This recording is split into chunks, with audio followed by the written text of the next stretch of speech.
Hola, buenos días a todos y todas. Soy Julia, profesora de Química en el Centro de Estudios Luis Vives. Hoy vamos a resolver el ejercicio de Química de la prueba de selectividad de EBAU en la convocatoria ordinaria de junio del 2022.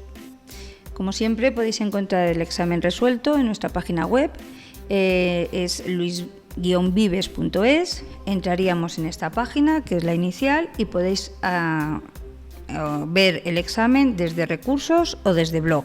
Yo voy a entrar desde recursos. Como sabemos, nos vamos hasta el final y marcamos aquí junio 2022 y al final aparece el examen de química. Bien, ya lo tenemos aquí y bueno, comentaros que el examen ha sido asequible, no ha sido muy complejo, sigue teniendo ese modelo de pandemia, es decir, 10 preguntas, a escoger 5 del total de esas 10, sin necesidad de tener que coger un bloque u otro. Entonces, bueno, pues ha habido preguntas bastante sencillas, otras un poquito más difíciles, pero en conjunto ha sido un examen bastante asequible. Empezamos con él. La primera pregunta es de estructura atómica. No tiene mucho misterio, es decir, voy a resolverla muy rápidamente.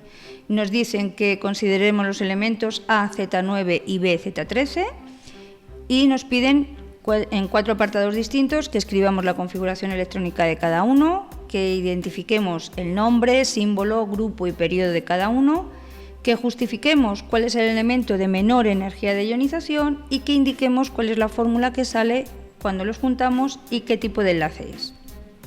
Bueno, la primera pregunta, aunque podemos hacer el diagrama de Müller, yo considero que no es necesario, pero vamos, que sin ningún problema, si veis que tenéis alguna dificultad en el examen, es admitido que lo podéis hacer. Al ser elementos con un número atómico bajito, pues bueno, yo creo que por eso no era necesario y por eso no lo he incluido.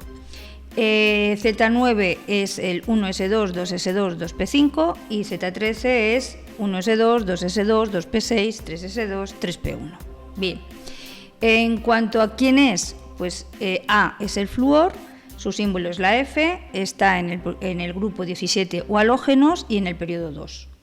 Y en cuanto al B es el aluminio, su símbolo es el Al, está en el grupo 13 o boroideos y en el periodo 3. Para saber cuál es el que tiene menor energía de ionización, pues yo siempre os aconsejo que pongáis la definición de energía de ionización. La energía de ionización es la energía que es necesaria para arrancar el último electrón o el que se encuentre en la capa más externa en un átomo en estado gaseoso y fundamental. A partir de ahí, pues evidentemente aquellos electrones que estén más atraídos por la carga del núcleo será más difícil o costará más energía en valor absoluto arrancarlas de ese estado fundamental en el que se encuentra. Por lo tanto, entre el flúor, que tiene 5 electrones en su última capa y está en el nivel 2, y el aluminio, que tiene 3 electrones en su última capa y está en el nivel 3, evidentemente el que tiene menor energía de ionización es el aluminio. Y con respecto al tipo de enlace que forman y al compuesto que forman, pues es el trifluoruro de aluminio y es un compuesto iónico, metal, aluminio, no metal, flúor. Distintas electronegatividades, pues ya está. Bueno,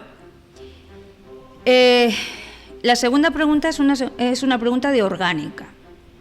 Y en el primer apartado nos dice que nombremos los siguientes compuestos, que escribamos su fórmula molecular y que indiquemos cuáles son isómeros entre sí y especifiquemos el tipo de isomería que presentan. Nos dan 4 distintos en fórmula de semidesarrollada, con lo cual no estamos viendo claramente cuál es el grupo funcional. Digo claramente, sí que se ve, pero que no tenemos los enlaces, por ejemplo, en el primero, entre el carbono y el oxígeno. Pero bueno, no pasa nada porque yo os voy a poner cómo se haría en los 2 primeros para que vierais que en un examen lo podéis hacer perfectamente así. Bueno, voy a copiar esto y me voy a ir a la pizarra y así lo tenemos mejor. Perdón.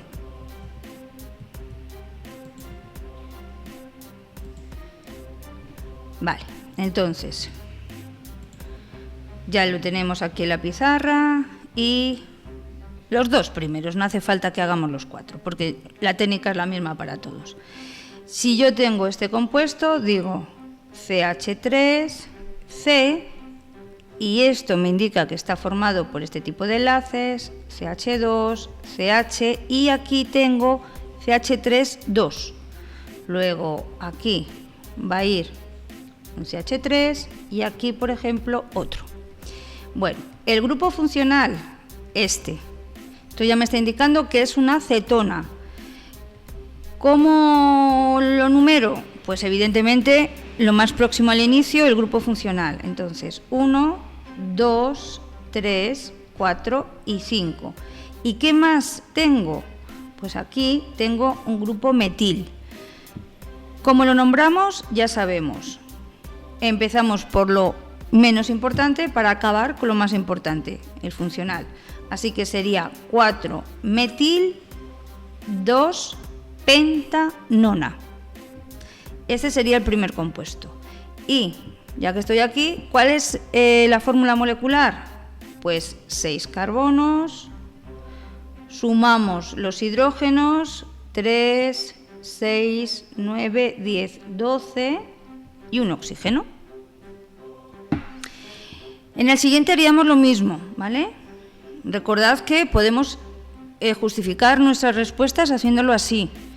Entonces, el siguiente, pues resulta que tenemos CH3, CH, luego aquí tengo 1H, CH, CH3, CH2 y CH3.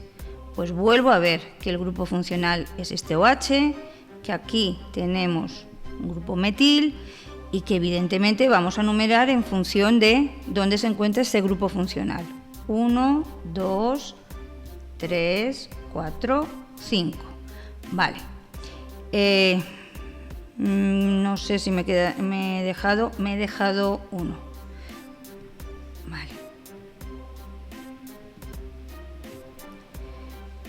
A ver, 1, 2, 3, 4, 5, aquí. Me había dejado uno.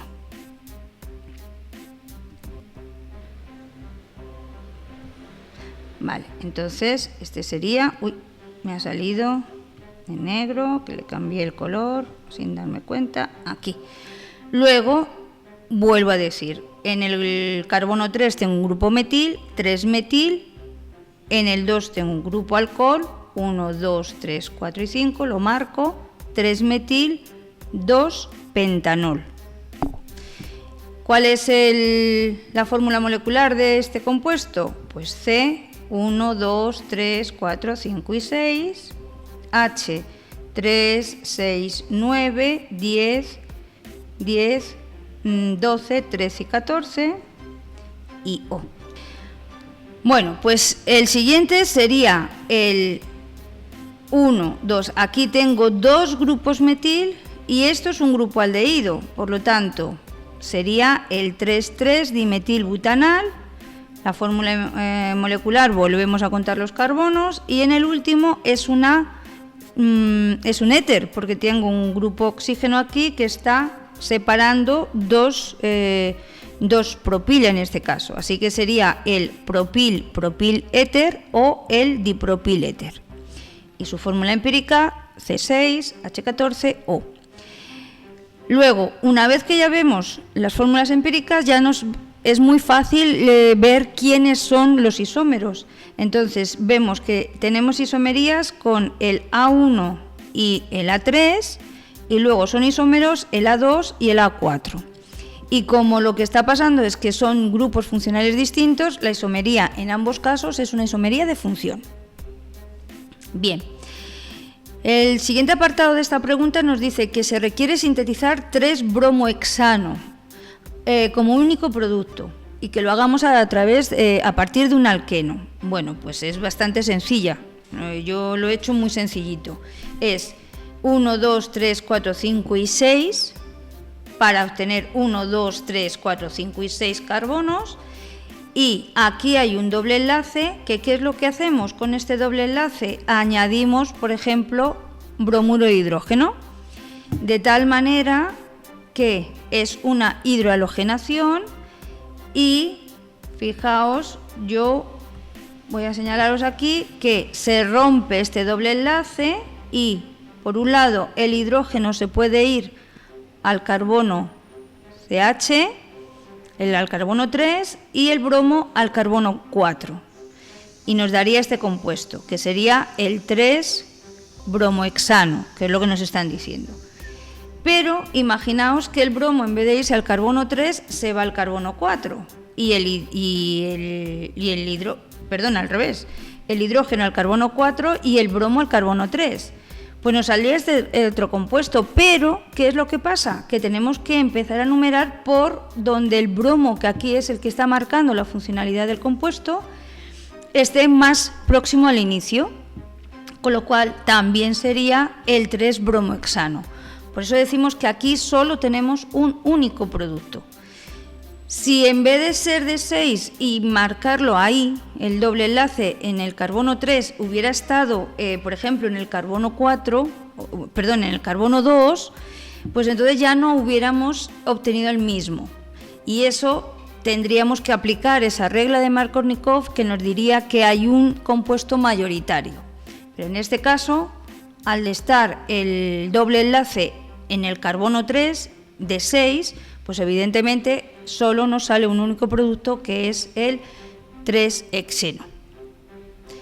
El 3-hexeno es el que partíamos, nos sale el 3-bromohexano, que es lo que queríamos obtener. Bueno, la pregunta 3 ya estamos haciendo, vamos a iniciar operaciones, ¿vale? La parte un poquito menos teórica. Y que nos dice que sobre una disolución que contiene iones de mercurio, 2+, y de plata más, se van añadiendo gota a gota una disolución con iones yodato. Considere que la adición de las gotas no produce un cambio de volumen. Y nos pregunta que escribamos los equilibrios de solubilidad de las dos sales formadas por el yodato, que escribamos la expresión de la K(S) en función de la solubilidad y calculemos la solubilidad molar tanto del yodato de mercurio como del yodato de plata, y nos pregunta que cómo varía la solubilidad de los yodatos de mercurio y plata al añadir un exceso de yodato a la disolución, y nos dan como datos las K(S) de las dos sales. Bien, bastante sencillo, porque cojo el yodato y lo uno con el mercurio 2+, entonces me va a salir pues la sal que, por cierto, fijaos en los datos, que ya si yo no sé cuál es la sal que se forma, aquí me lo están dando. Esto es importante. Entonces tenemos por un lado esto, ¿vale? Y por el otro lado, pues la de plata, que sería igual, que también nos la están dando. ¿Cuál es el equilibrio? Pues evidentemente la separación de los iones. Las sales están en estado sólido y los iones están en estado acuoso. Por lo tanto, tendríamos mercurio 2+ y 2 de yodato, ambos disueltos en agua, y la sal original sólida. Con respecto al yodato de plata, exactamente igual. La sal original sólida y los dos iones que nos salen en disolución acuosa. Para saber la solubilidad de ambos, pues evidentemente, ¿qué es lo que está ocurriendo? Pues aquí no tengo nada, pero aquí tendría una S y aquí 2S, con lo cual, como enmarco S, 2S al cuadrado, 4S al cubo, la solubilidad del yodato de mercurio es la raíz cúbica de la constante de solubilidad partido por 4, y me da este valor. Con respecto al de plata, pues vemos que aquí es S y S, así que S al cuadrado. Y luego en el apartado C me dice, ¿qué es lo que ocurre si introducimos más ion yodato? Pues ya sabemos, imaginaos, aquí introduzco más. Lo podemos interpretar de una manera muy sencilla, estamos en un equilibrio. ¿Qué nos dice Le Chatelier cuando se introduce algo más del producto? Que se va al lado contrario para contrarrestar el efecto de esa entrada de más de producto. Por lo tanto, se nos iría hacia aquí, en cualquiera de los dos. ¿Eso qué significa? Que al irse a formar la sal, desciende la solubilidad de dicha sal. Por lo tanto, por efecto del ion común, se desplazaría hacia la formación de la sal y por lo tanto bajaría la solubilidad de la sal. El ejercicio 4 nos dice, es de cinética, dice que el triclorometano más el cloro produce tricloruro de carbono más cloruro de hidrógeno, es gas, así que no es un ácido. Y es de primer orden con respecto al tricloruro de metano y de orden 1 medio con respecto al cloro. Nos pide que escribamos la ecuación de velocidad y determinemos el orden total, que deduzcamos las unidades de la constante cinética, que justifiquemos cómo afecta la velocidad de la reacción un aumento del volumen a temperatura constante y luego que justifiquemos cómo afecta a la velocidad de la reacción un aumento de la temperatura. Bueno, en primer caso, para establecer la ecuación de velocidad, sabemos que se tienen en cuenta únicamente las concentraciones de los reactivos y se pone el orden que nos han dicho en el enunciado. Por lo tanto, la velocidad será igual a K por la concentración del tricloruro de metano y por la concentración de cloro elevado a 1 medio. ¿Vale? ¿Cuál es el orden total? Pues 1 más 1 medio, 3 medios. Y no ponemos más.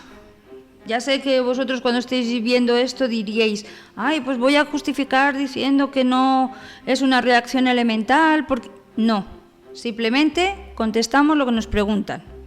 Nos ceñimos a eso para evitar cometer errores innecesarios. Así que esta es la ecuación de la velocidad y el orden 3 medios. Cuando nos piden las unidades, pues bastante sencillo. Lo que tenemos que hacer es despejar el valor de la K y poner, en vez de valores numéricos, que no lo tenemos, las unidades. Y así nunca nos vamos a confundir. Mol, litro menos 1, segundo menos 1, mol, litro menos 1 y mol elevado a 1 medio, litro elevado a menos 1 medio. Hacemos la operación, que sería muy sencillo. Este mol se me va con este y este litro con este y me quedaría mol elevado a menos 1 medio, litros elevado a 1 medio, segundo menos 1. Luego nos dice qué ocurre si se produce un aumento del volumen manteniendo la temperatura constante. Bueno, si aumentamos el volumen, lo que va a pasar es que descienden las concentraciones de los reactivos. Como consecuencia de ello, estamos viendo que la velocidad es directamente proporcional a la concentración de los reactivos. Entonces, si desciende la concentración de los reactivos, pues entonces la velocidad también va a disminuir. Podemos explicarlo también diciendo que un aumento del volumen lo que va a provocar es que descienden los choques efectivos para la formación de los compuestos, según la teoría de choques. No está mal tampoco esa respuesta. En el apartado D nos dice que aumentemos la temperatura. Al aumentar la temperatura, la velocidad también aumenta. Efectivamente, nos estaba preguntando que qué ocurría al aumentar la temperatura. Pues eso, que aumenta la velocidad. ¿Por qué? Pues tenemos dos respuestas también. Al aumentar la temperatura se mueven más los compuestos y entonces hay más posibilidad de choque. O la que más me gusta a mí, que es responder que según la fórmula de Arrhenius, la constante es igual a A por E elevado a menos la energía de activación partido por R y por T. Y como es una ecuación exponencial, pues al aumentar la temperatura aumenta la constante y esto hace que aumente la velocidad, con lo cual la reacción es más rápida. Bueno, y nos vamos al siguiente, que es ya de redox.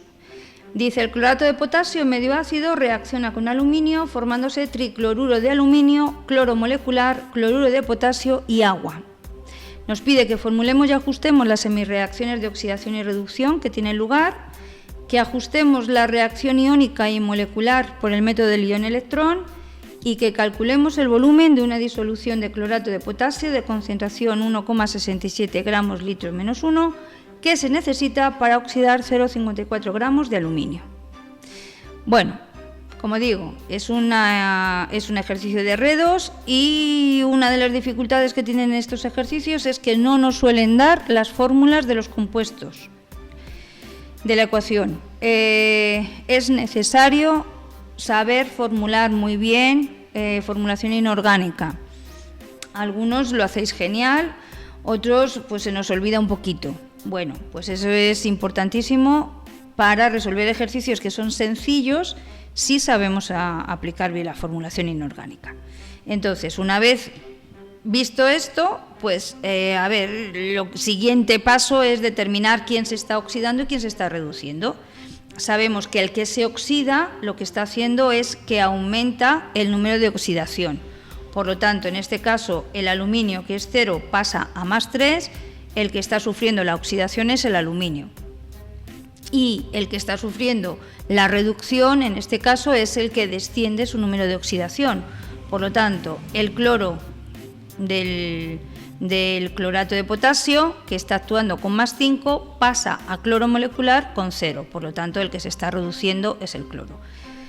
Colocamos las semireacciones, que normalmente ponemos los iones nada más. Entonces, aluminio pasa a aluminio 3+, con una pérdida de 3 electrones, por eso se ha oxidado, y el clorato pasa a cloro. Y aquí hemos hecho el ajuste de esta reacción, que ha sido un poquito más laboriosa.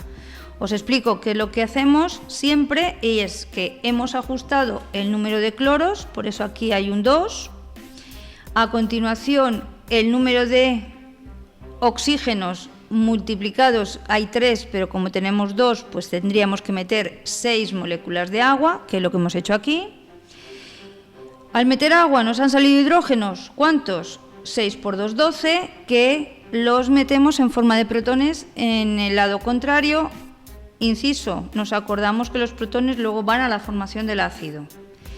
Y luego ajustamos cargas, 5 electrones por cada cloro. Como tenemos 2, pues 10 electrones. ¿Cómo continuaríamos el ejercicio? Pues una vez que ya lo tenemos, para ajustar las cargas, pues multiplicamos por 10 en la semireacción de oxidación y por 3 en la de reducción, que es justo los electrones que se están moviendo en cada una de las semireacciones. La ecuación neta nos van a salir ya los mismos electrones a ambos lados, podemos simplificar, y esta es la ecuación iónica neta que nos sale. En la reacción molecular, el principio de todo nos está diciendo que está en medio ácido, ¿vale? Pero no nos indica el ácido. Bueno, yo he puesto el clorhídrico, por lo tanto, todos los protones en este caso que nos habían salido, los he pasado al clorhídrico. Hay un compuesto que no ha participado de este flujo de electrones, que es el cloruro de potasio, y entonces le tendríamos que ajustar por tanteo al final. La solución es esta, que ojo, nunca os olvidéis de comprobar que está bien. Os digo ya que esto está correcto. Y la pregunta C, pues bueno, es un ejercicio sencillito de estequiometría, ¿vale? Así que lo que tenemos que nos están pidiendo el volumen que se necesita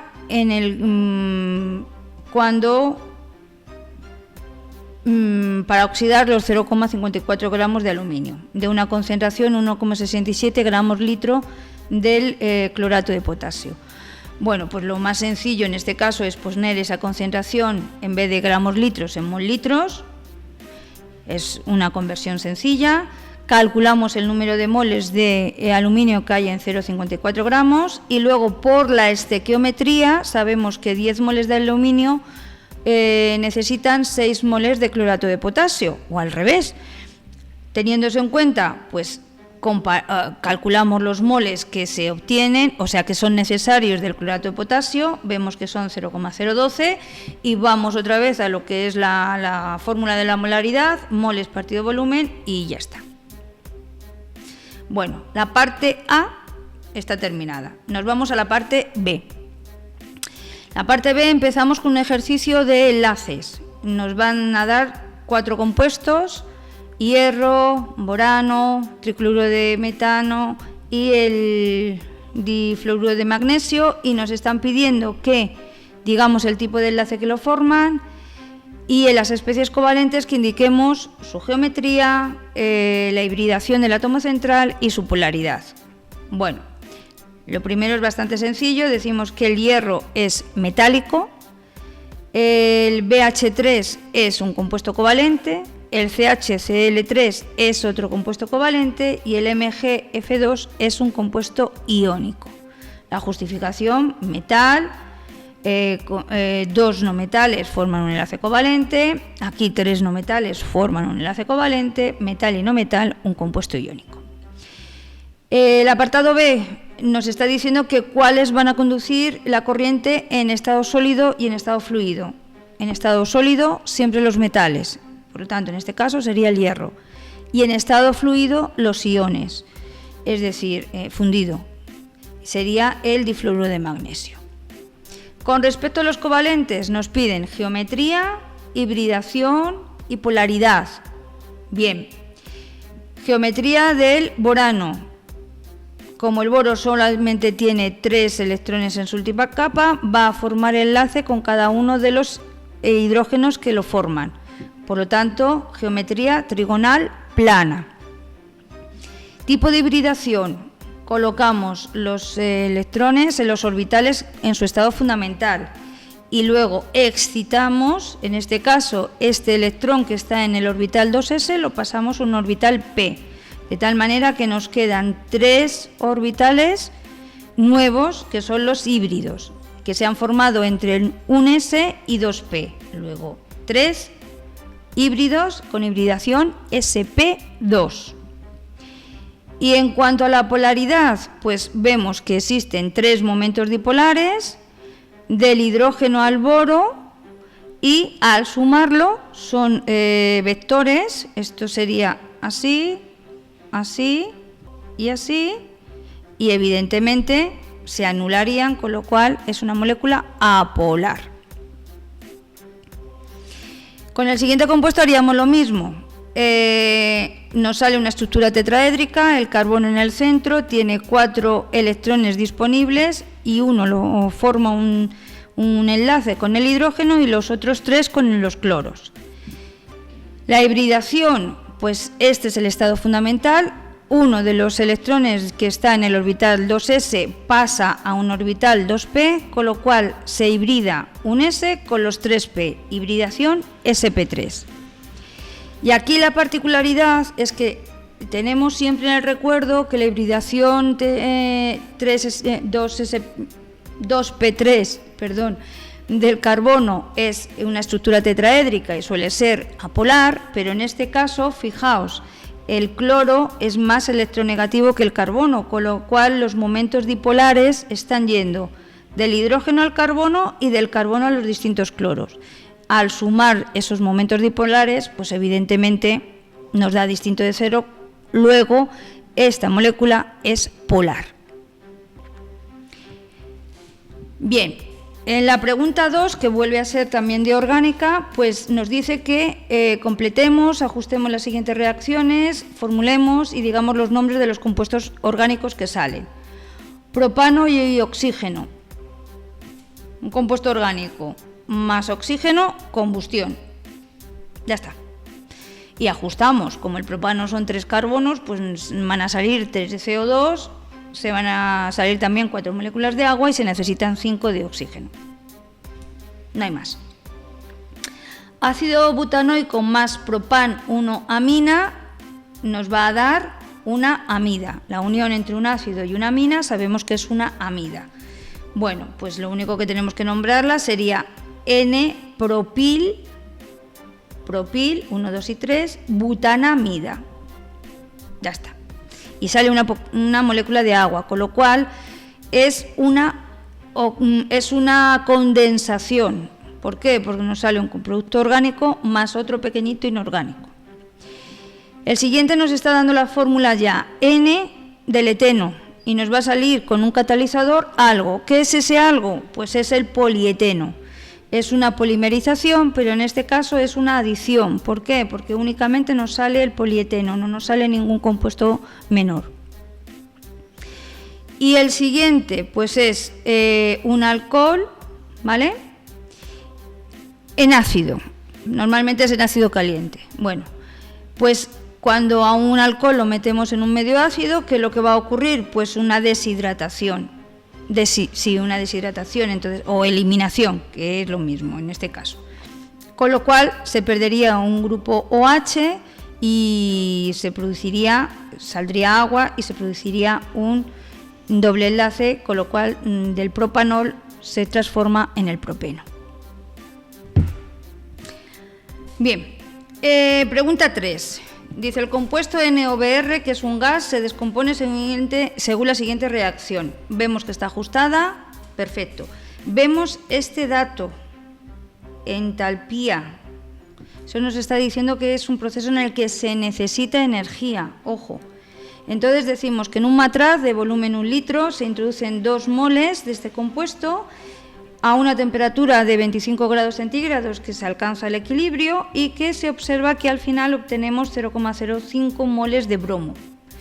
Nos piden que calculemos las concentraciones de cada especie en el equilibrio, la K sub C y K sub P, la presión total, y que justifiquemos 2 formas de favorecer la descomposición de este reactivo. Bueno, habitualmente yo saco los datos para tenerlos más a la vista, y luego, como estamos en una reacción de equilibrio, hago la tabla, que me puede ayudar. ¿Por qué? Porque yo tengo 2 moles al principio, 0 y 0, y luego en el equilibrio voy a tener 2 menos 2x, y 2x y luego x. Pero ojo, ya me están diciendo los moles, con lo cual esta x ya la sé. Y ya sé entonces los moles en el equilibrio de todas las especies que forman parte de este equilibrio. Además, como el volumen es 1 litro, pues también voy a saber las concentraciones, que es justo lo que me están pidiendo en el apartado A. Así que sin hacer muchos cálculos, simplemente siguiendo los pasos de lo que sería un ejercicio de equilibrio químico, hemos obtenido el primer apartado. El segundo, pues es simplemente decir, efectivamente, poner la fórmula de la K sub C.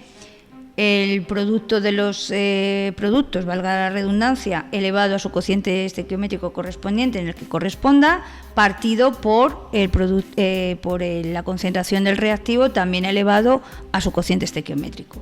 Sustituimos los valores y este es el valor de la constante que nos da. Para la K sub P, ojo, nos acordamos de la relación que existen entre la K sub P y la K sub C. Y esto de aquí, que es la variación de moles, pues nos vamos a la ecuación original y decimos 1 más 2 son 3 moles de productos, menos 2 de reactivos, pues 1. Y ya está. Para la para la presión total, pues lo que podemos hacer es echar mano de la ecuación de los gases ideales, en donde en vez de hacerlo 1 por 1, podemos hacer las presiones parciales de cada uno independientemente, ¿eh? Ahora bien, yo tengo los moles totales, pues los sumo, pero además me acuerdo que tengo los moles totales y que tengo el volumen, y estos son las concentraciones totales en el equilibrio. Pues es mucho más sencillo. La presión sería las concentraciones por la constante de los gases y por la temperatura, y ya está. Un detalle que os quiero comentar, en los ejercicios yo sé que las constantes no suelen poner unidades. Yo recomiendo que las pongáis, porque así os vais dando cuenta, ¿vale? Yo en la variación de moles he visto que es 1, luego, ¿por qué? Pues porque yo tengo molaridad al cuadrado por molaridad, que es molaridad al cubo, partido por molaridad al cuadrado, me sale orden 1, o sea, un 1. Justo lo que es el número de moles que yo obtengo. Por lo tanto, aunque no se ponga, yo recomiendo que lo hagáis. Que no pasa nada si no lo hacéis, ¿eh? No hay ninguna obligación de poner las unidades, a no ser que me lo pidan, claro. En el último caso nos dicen que cómo se favorece la descomposición de este reactivo. Pues según el principio de Le Chatelier, le podemos hacer de 2 maneras muy sencillas. Una, como es un proceso endotérmico, que hemos visto que se requiere energía, pues aumentamos la temperatura. Es como si aquí tuviera un reactivo más. Pues ¿qué ocurre? Que al aumentar esa temperatura se me va a ir hacia el lado contrario para nivelar otra vez esa perturbación. Por lo tanto, aumentando la temperatura, favorecemos la descomposición del reactivo. Y otra manera es justo lo contrario, es decir, hacemos que uno o los dos productos desciendan y así, al tener menos producto, tenemos que forzar la formación de ellos. Por lo tanto, esas son dos maneras de hacer que la descomposición del reactivo sea mayor. El ejercicio 4 es un ejercicio de ácido base. Aquí nos dice que el agua de una piscina a la que se ha añadido ácido hipocloroso tiene un pH de 7,5.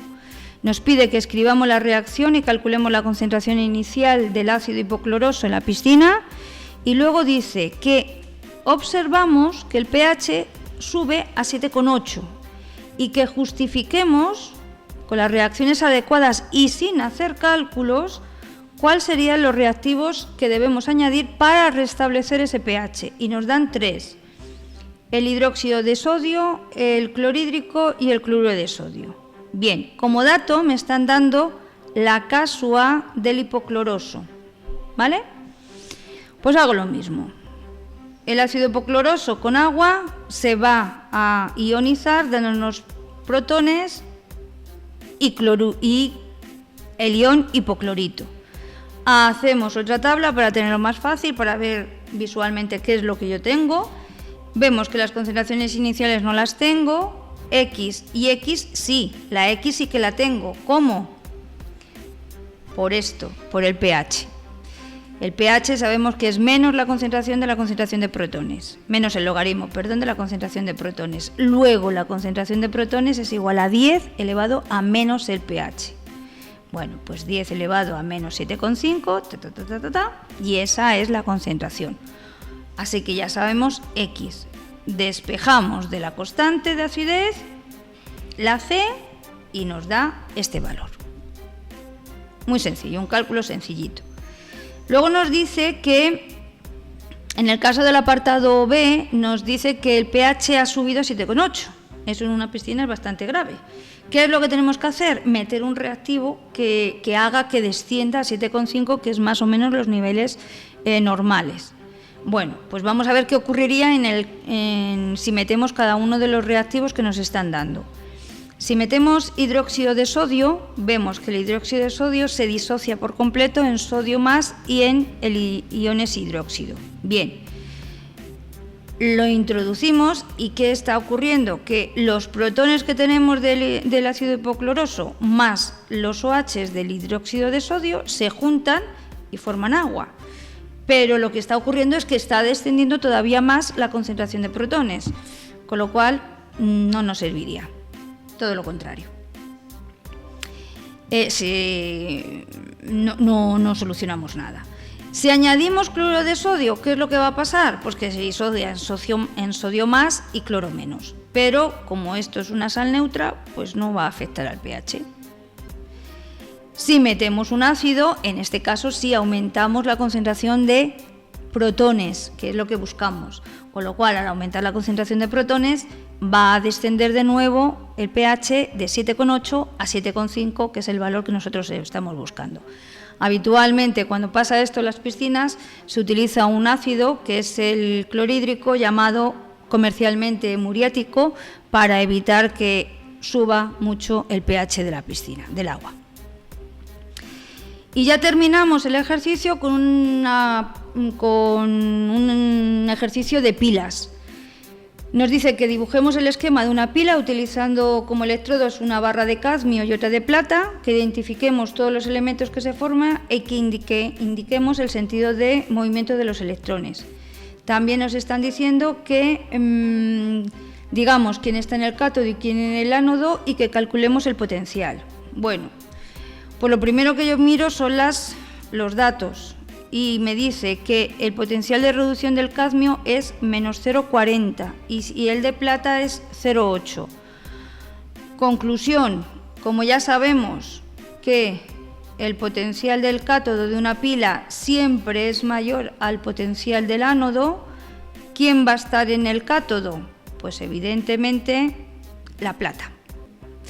Así que en nuestra pila dibujada, aquí estaría la cubeta del ánodo, polo negativo, donde va a ocurrir la oxidación, y en la cubeta del cátodo, o polo positivo, pondríamos la plata, que es donde se está produciendo la reducción.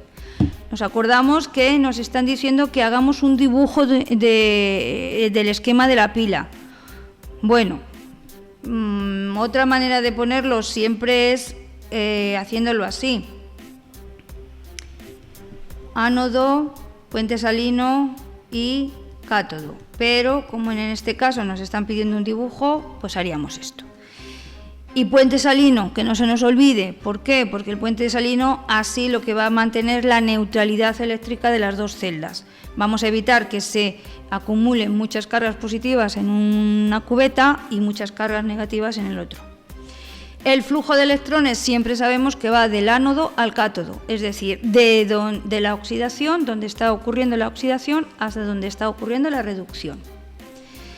Y ya, para calcular el potencial de la pila, sabemos que es potencial del cátodo menos el del ánodo. Como sabemos que en el cátodo está la plata, que se ha reducido cogiendo un electrón, ponemos 0,80 menos lo que ha pasado en el cátodo, que es cadmio en el ánodo, que el cadmio ha soltado 2 electrones.